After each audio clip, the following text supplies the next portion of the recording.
E aí, gente, vai entrando todo mundo aí, para a gente poder dar seguimento à nossa aula. Fernando já entrou também. Vai entrando todo mundo aí.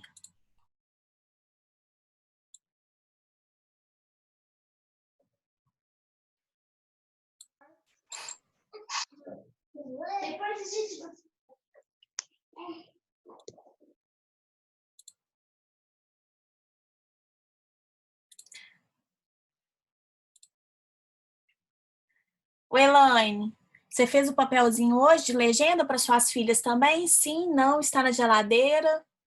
Explique para ela. Para você ter aula tranquila.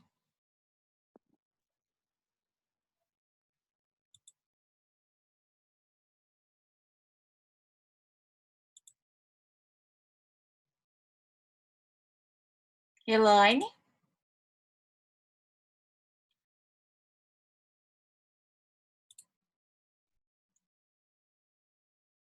Não está funcionando mais. Inventar outras perguntas. É isso que acontece. Bom, vamos lá então, gente. Acho que a grande maioria já entrou aí, né?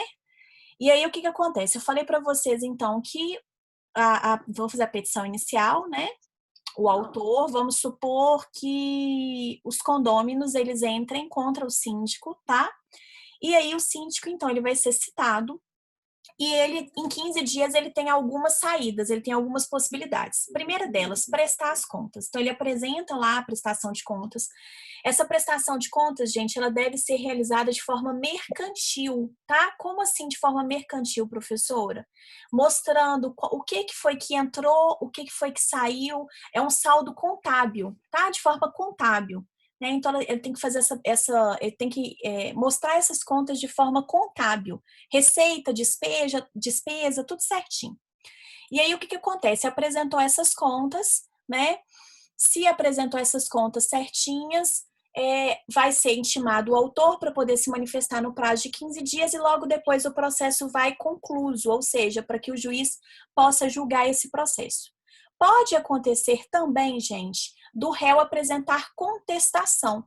Uai, professora, mas que tipo de contestação, por exemplo, o réu pode apresentar? Vamos supor, gente, que o síndico, ele justifique da seguinte forma, fala assim, olha, eu estou apresentando contestação porque, na verdade, embora eu seja síndico, eu não tenho o dever de prestar essas contas porque as contas do condomínio, elas são administradas pela administradora X. Então, na verdade, eu sou o síndico só para resolver questões do condomínio, mas a administração do dinheiro é feita por uma administradora específica. Então, eles é que têm que prestar essas contas. Isso pode acontecer? Pode acontecer, tá?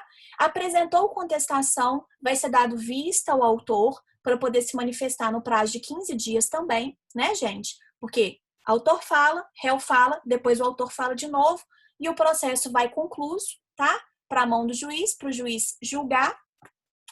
Como pode acontecer também, gente, do réu ficar inerte, tá? Dele não prestar contas e dele não contestar.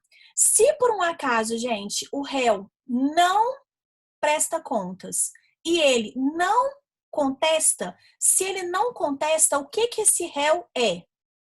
A ausência de contestação, gente, por parte do réu, ela faz com que o réu seja o quê? Responde aí para mim. Hein? Revel, né? A Sara respondeu aí pra gente, tá? E a revelia, gente, ela induz um efeito. Revel. Exatamente, o réu é revel, tá? E a revelia, ela induz um efeito, né? Um dos principais efeitos da revelia. Qual que é, gente? Qual que é um dos Presunção de veracidade. presunção de veracidade dos fatos narrados pelo autor. E sendo matéria só de direito ou de fato e de direito com prova pré-constituída, vocês estudaram lá em processo de conhecimento, gente? A Sara aqui é o Fernando, minha filha que abriu. Ah, entendi. Beleza, Fernando. Se por um acaso a gente tem um réu revel e uma matéria de fato ou de direito, ou só uma matéria de direito, né?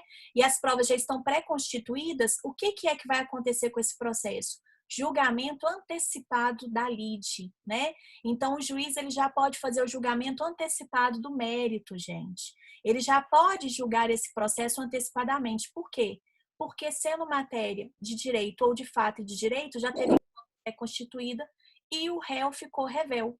A gente tem a presunção de veracidade dos fatos narrados pelo autor, tá?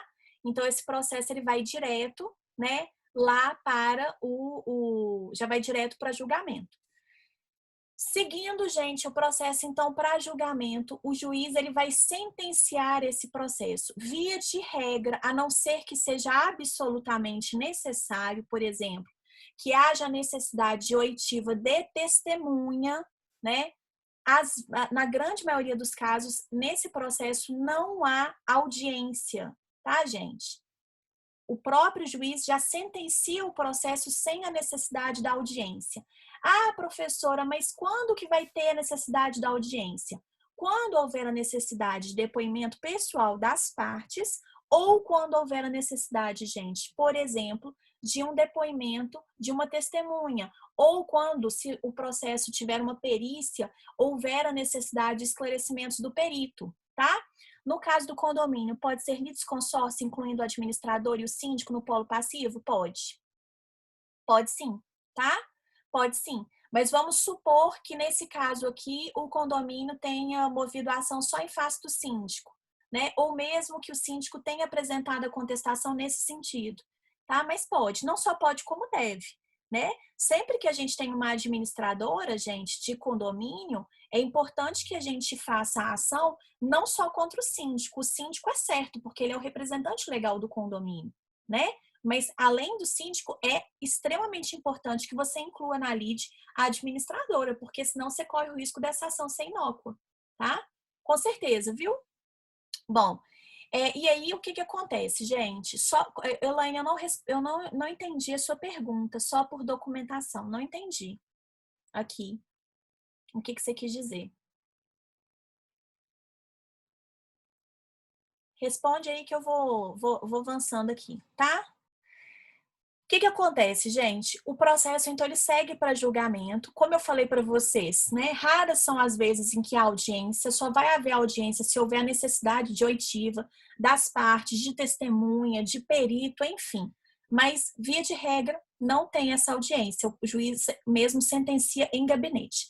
E aí, o juiz, então, sentenciando o processo e julgando procedente o pedido, gente, ele, né, se por um acaso o réu contestar e não prestar contas, ou se o réu não contestar e nem prestar contas, a sentença desse processo vai ser no sentido de condenar o réu a prestar contas, tá? Eu vou voltar nisso aqui. Eu afirmei que sem audiência, comprovação de documentos, recibos, sim, exatamente, só por prova documental, isso mesmo. Aí vamos lá, voltando aqui, gente, olha só. O réu é citado, ele pode apresentar as contas, ele pode contestar apenas, como ele pode também, gente, ficar inerte, tá? Se por um acaso o réu, ele não apresenta as contas, né, e nem contestação, ou seja, ele fica inerte, ou se o réu só apresentar a contestação, e se o juiz julgar procedente o pedido da ação de exigir contas em relação à condenação do réu ao pagamento das contas, o que que vai acontecer? Essa sentença vai ser no sentido de condenar o réu a prestar contas. Por que que é que tem a sentença nesse sentido, gente, de condenar o réu a prestar contas? Porque, vejam, é o caso do réu que só apresentou contestação ou o caso do réu, gente, que não apresentou nem contestação, nem contas. Então, a sentença, nesse caso, vai ser no sentido de condená-lo a prestar contas. Entenderam? Esse procedimento que a gente está estudando, gente, é um procedimento bem diferente dos demais procedimentos que vocês já estudaram e que vocês vão estudar. Eu não sei se vocês leram a matéria, né? Eu estou supondo que sim. Mas o que que acontece? Ele é um procedimento que a gente chama de sui generis. Por quê? Porque ele é um procedimento que pode ter duas fases. A primeira fase do procedimento acaba com a condenação a prestar contas, e daí a gente vai para a segunda fase do procedimento, que é a apuração dessas contas, entenderam? É um procedimento que pode ter duas fases. Por que eu estou dizendo isso de pode ter duas fases? Porque, vejam, se a gente estiver na primeira possibilidade do réu prestar contas, o autor se manifestar, nesse caso, o juiz vai ter que condenar o réu a prestar contas? Não, ele já não prestou as contas? Já. Uai, professora, mas aí a sentença vai ser em qual sentido? De apurar possível saldo devedor. Então, a sentença, no caso, gente, do réu já apresentar as contas, vai ser no sentido de se apurar possível saldo devedor. Eu não vou condená-lo a prestar contas porque ele já prestou. Entende? Então, ele vai ser condenado a pagar o saldo devedor. Deixa eu responder aqui. Professora, se após o réu prestar contas for comprovado que ele fez desvio, cabe alguma indenização? Cabe. E isso vai ser objeto, inclusive, da segunda fase do procedimento. Ou da primeira fase, se por um acaso ele já apresentar as contas de cara, tá? Se for nessa primeira hipótese, gente, do réu ser citado e já apresentar as contas, nessa primeira fase do procedimento, o juiz já pode verificar que tem irregularidade nas contas e condenar o réu a pagar saldo devedor, que seria a indenização. Entende? Se não for desse jeito, se, por exemplo, o réu não apresenta as contas, aí a primeira fase vai acabar com a condenação dele a prestar contas, e aí inicia a segunda fase do procedimento, que é a fase que está ali, gente, para poder apurar o saldo devedor. E aí a segunda fase do procedimento vai terminar com uma sentença condenando o réu ao pagamento de possível saldo devedor. Provavelmente devolver os valores corrigidos. Né? Sem aí o prejuízo de eventualmente haver uma indenização, por exemplo, mais específica, tá? Não falo por danos morais porque acho mais complicado, tá, gente? Sinceramente, mas né, nada impede. Então, gente, se vocês tiverem aí à mão de vocês o material escrito que eu coloquei para vocês, vocês vão ver que eu citei aí que o procedimento ele tem duas fases, né? Necessariamente ele vai ter duas fases? Não necessariamente. Se as contas já forem prestadas lá de cara no início do processo, gente, eu não vou precisar de ter uma condenação a prestar contas para poder ter a segunda fase, tá? Eu vou ter uma fase só no processo.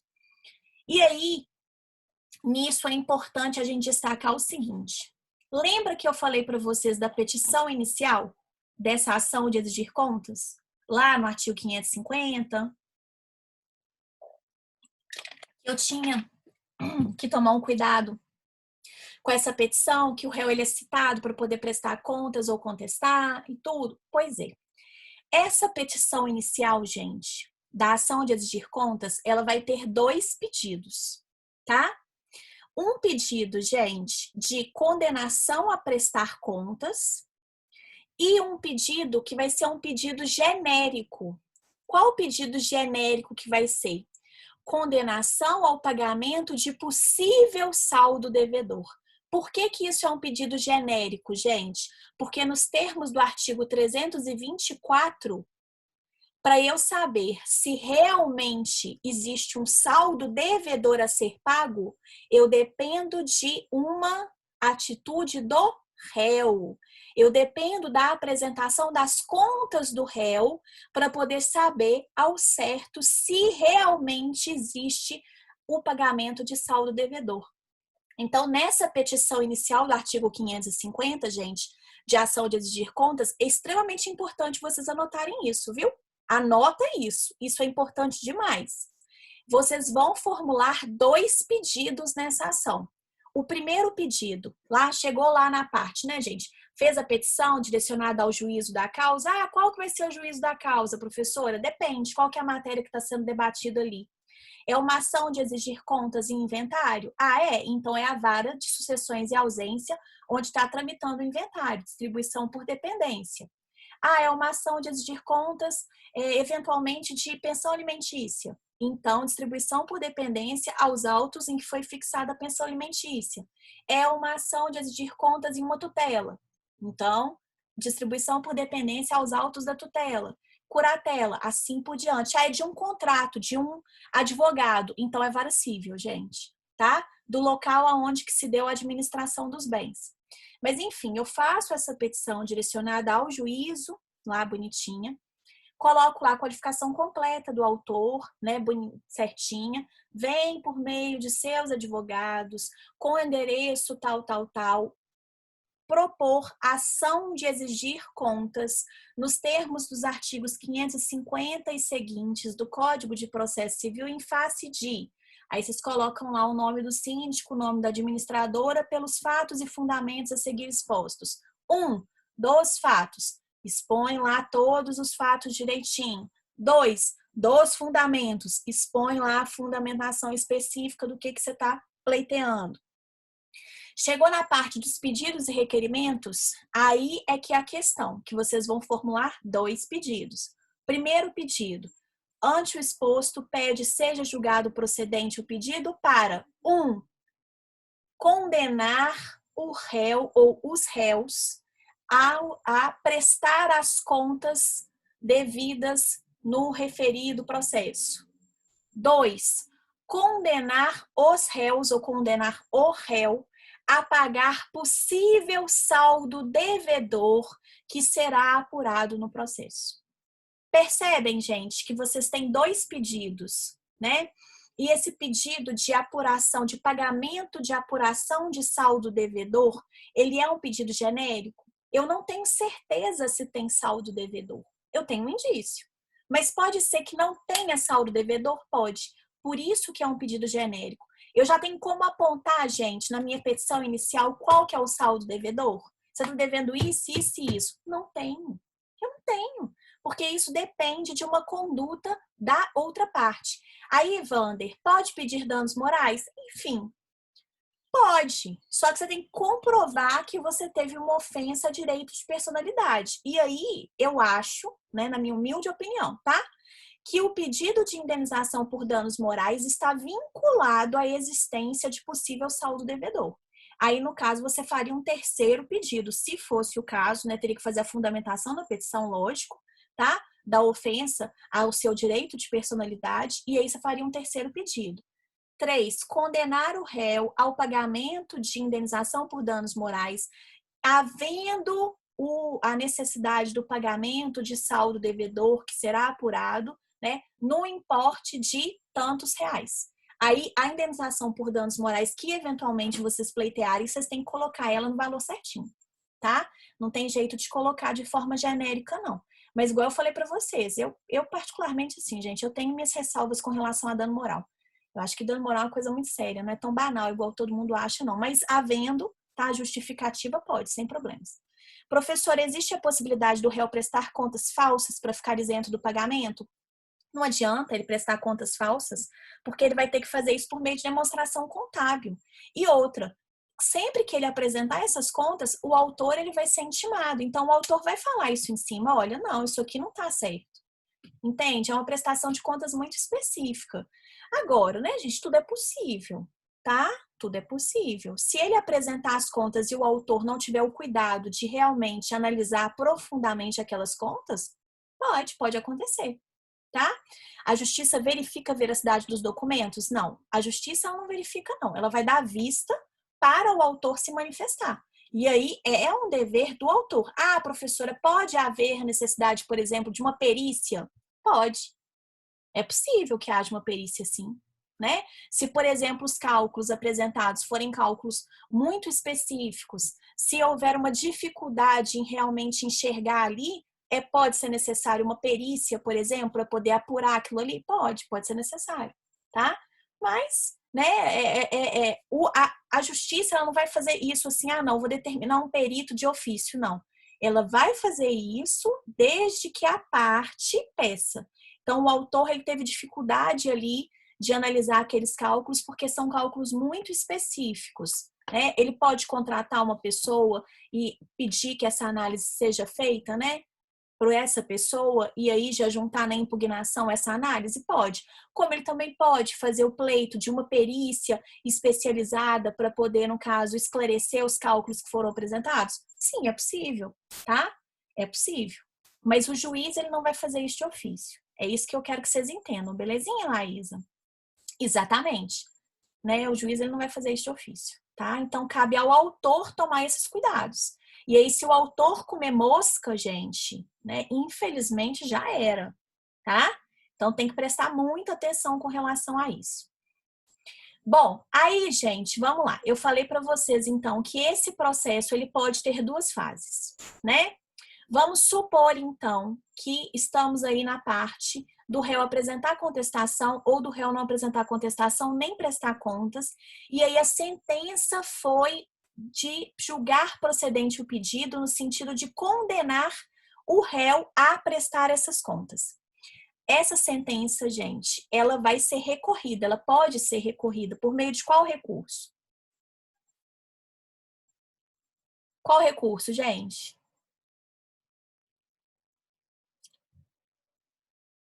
Qual que é o recurso que cabe da sentença?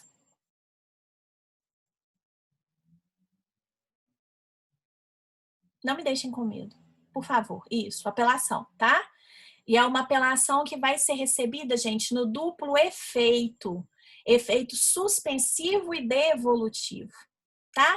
O que quer dizer isso, gente? Se por um acaso o réu interpuser recurso, só depois do julgamento desse recurso é que vai haver o início da segunda fase do procedimento, em que eu vou apurar possível saldo devedor. Né, assim, das contas que ele foi obrigado a prestar, entenderam?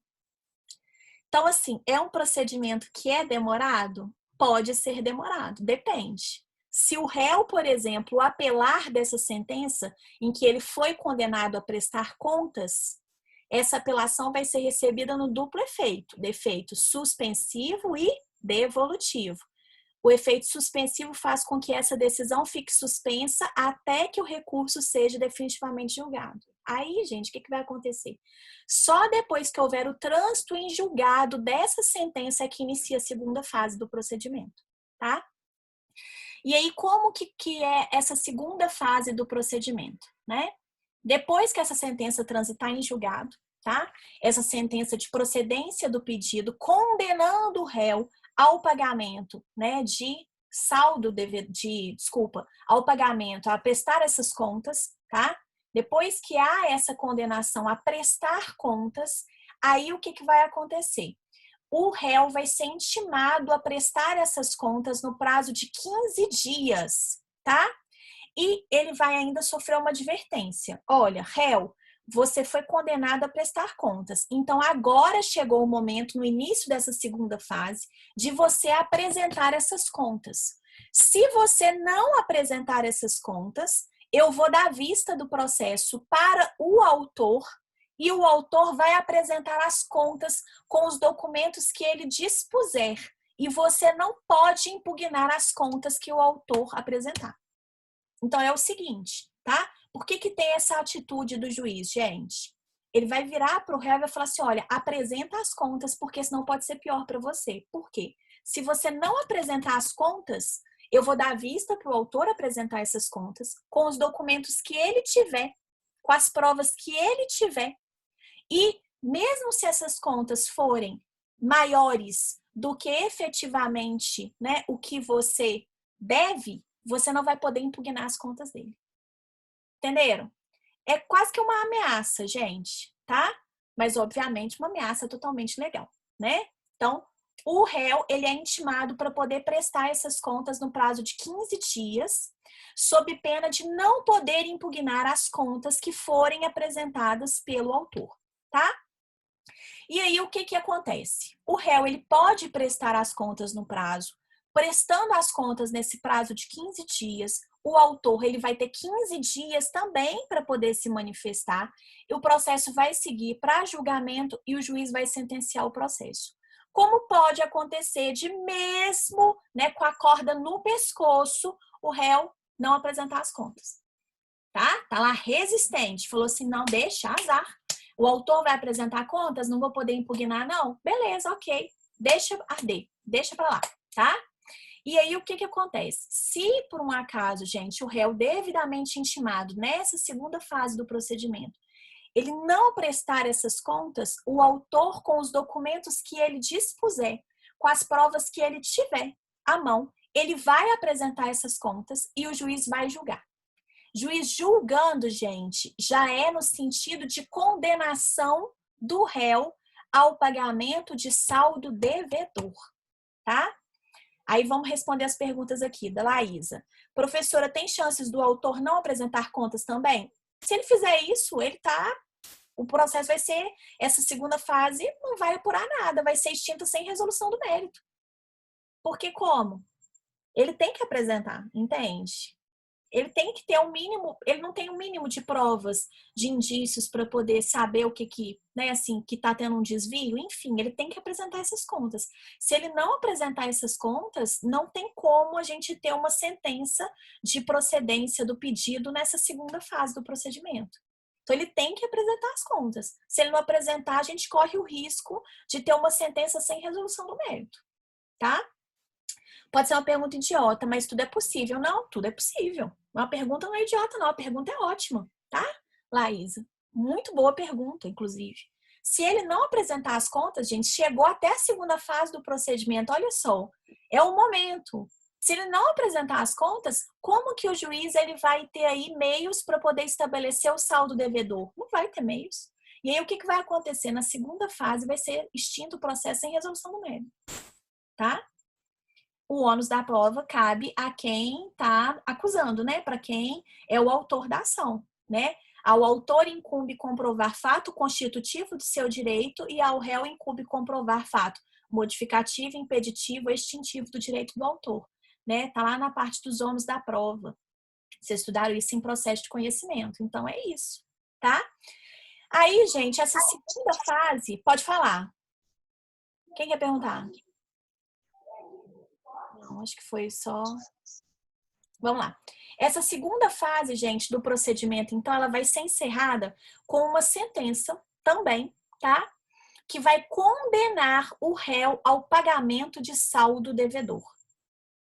Então, professora, quer dizer que nesse procedimento eu posso ter duas sentenças? Sim. Uma sentença na primeira fase, que condena o réu a prestar contas, e uma sentença na segunda fase, que condena o réu ao pagamento de possível saldo devedor. Lembra dos pedidos que nós fizemos lá na petição inicial, que a gente fez dois pedidos? A gente fez um pedido lá na petição inicial de condenação do réu a prestar contas e fizemos o segundo pedido lá da petição inicial, gente, no sentido de condenar o réu a pagar possível saldo devedor. O primeiro pedido vai ser julgado, gente, na primeira fase do procedimento e o segundo pedido vai ser julgado na segunda fase do procedimento. Se o procedimento tiver duas fases. Por quê? O procedimento ele pode ter uma fase só? Pode. Quando que vai acontecer do procedimento ter uma fase só, gente? Quando lá, assim que o réu é citado, ele apresentar as contas. Se ele apresentar as contas, ele vai ter que ser condenado a prestar contas? Não, gente. Por quê? Porque ele já prestou as contas. Então, esse pedido que seria referente a pagamento de possível saldo devedor já vai ser analisado na primeira fase do procedimento, porque ele já prestou as contas. Entenderam? Quando a gente tem duas fases, a segunda sentença, que é de pagamento, né, de possível saldo devedor, pagamento do saldo devedor, gente, dessa sentença também cabe apelação do duplo efeito, tá? Então, só depois do trânsito em julgado é que a gente vai poder dar início à execução. Isso que a gente teve, por exemplo, né? Vamos supor que o juiz apure que existe um saldo devedor e o saldo devedor é de 15 mil reais. O que é que essa decisão significa? Isso é um título o quê? Que tipo de título que é esse, gente? Vocês estudaram no semestre passado.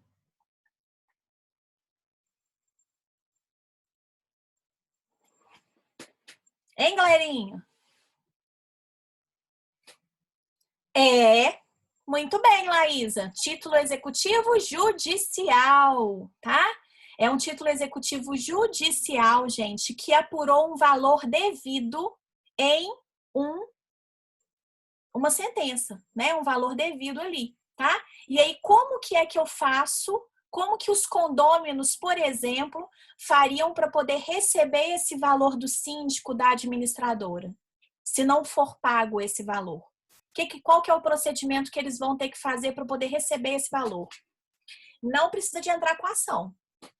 Você já tem uma sentença, você tem um título executivo judicial, o que você vai fazer?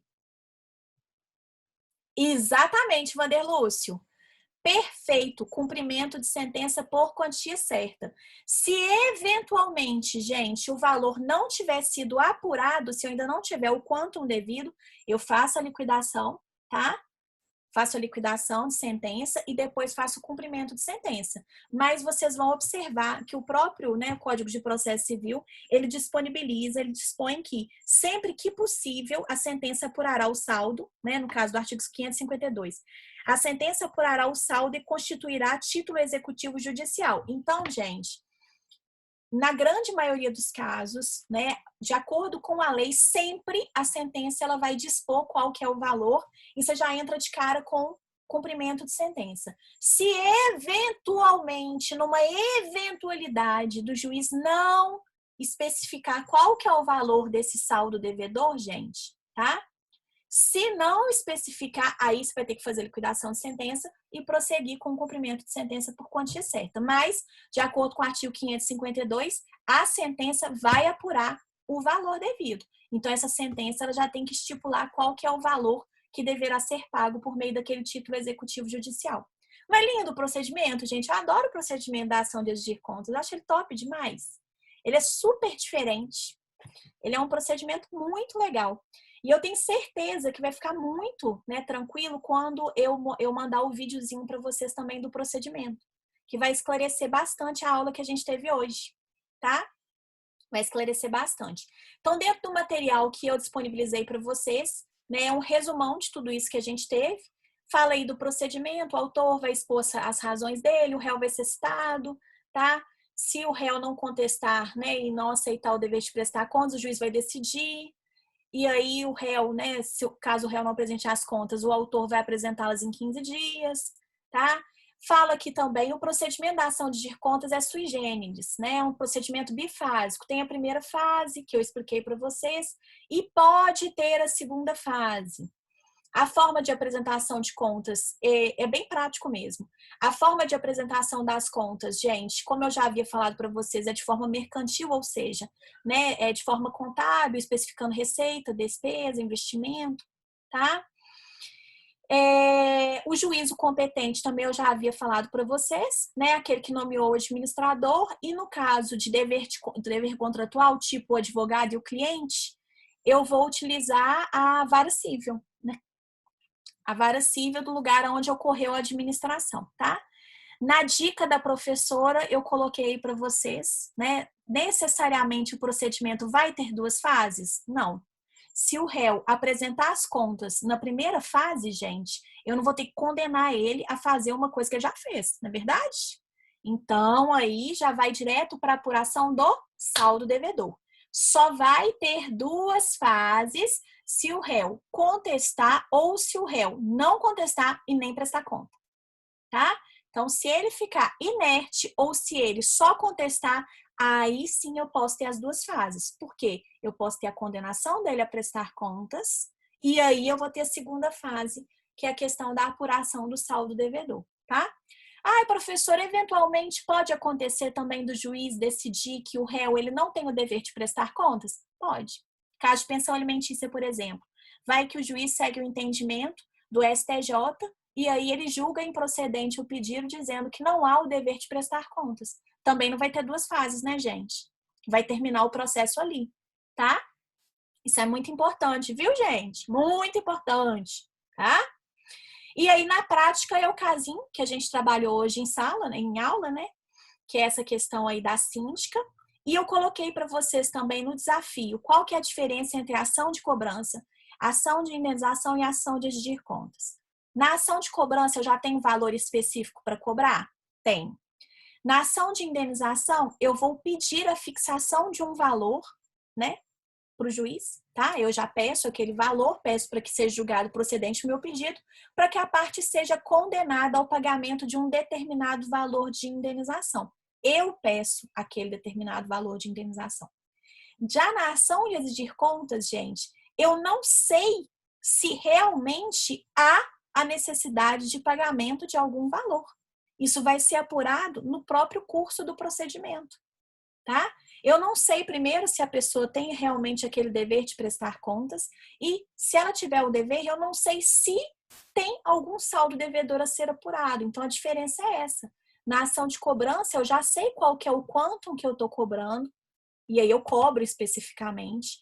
Na ação de indenização, eu peço um determinado valor para ser, no caso, julgado procedente, a sentença ser julgada procedente, para que a parte contrária me pague um determinado valor, mas na ação de exigir contas, eu não tenho certeza do desvio que está acontecendo. Eu estou pedindo a exibição das contas para daí por diante a gente avançar e verificar se tem possível saldo devedor a ser pago ou não. Beleza, gente? Tranquilo? Sim? Beleza. Vocês já identificaram qual que é a peça que vocês vão fazer na VA?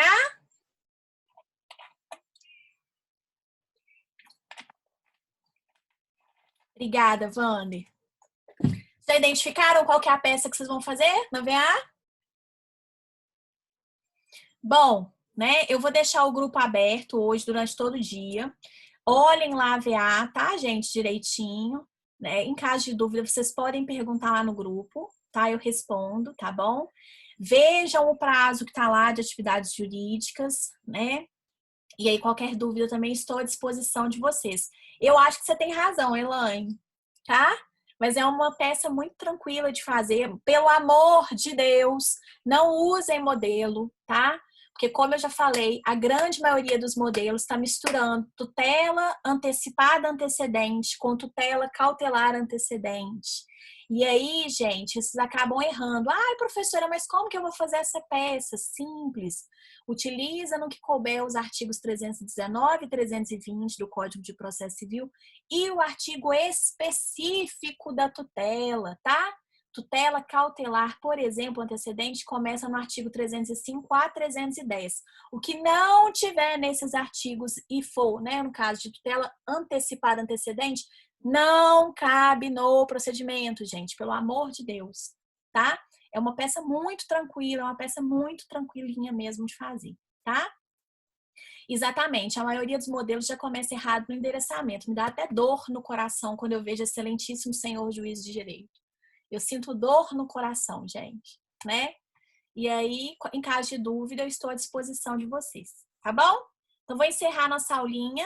Depois eu subo a videoaula do esqueminha para vocês, tá bom? Vou colocar o esqueminha para vocês também lá, que acho que vai ficar fácil vocês entenderem com o nosso esqueminha, tá? Mais uma vez foi um prazer, né, estar com vocês. Beijo, beijo, beijo, tá? E até a nossa próxima aula, que não vai ser semana que vem, né, gente? Porque vocês estão tendo uma sorte danada, não é verdade? Semana que vem tem feriado? Não, na outra semana. Semana que vem tem aula, graças a Deus. Na outra semana que tem feriado, dia 1º de maio, tá? Beleza, gente? Vou mandar modelo não, tá? Confio em vocês. Beleza? Então até a aula de semana que vem, gente. Beijo. Beijo.